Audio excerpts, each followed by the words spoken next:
নমস্কার বন্ধুরা, শুভরাত্রি। আজ আমরা সন্ধ্যের দিকে বর্গভীমা মায়ের দর্শনে গেছিলাম।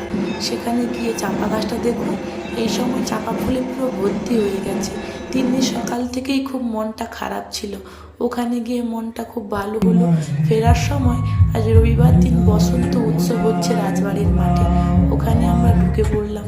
নৃত্যশিল্পীরা কি সুন্দরী নৃত্য প্রদর্শন করছে দেখুন বন্ধুরা।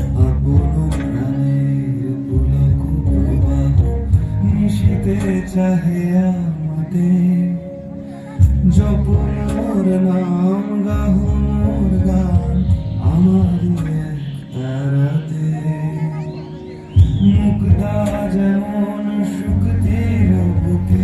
ওখানে কিছুটা সময় সুন্দরভাবে কাটিয়ে আমরা বাড়ির দিকে রওনা দিলাম। আজকে রাত্রিবেলার মেনু ছিল রুটি আর চিকেন কষা। যাই হোক, শুভরাত্রি।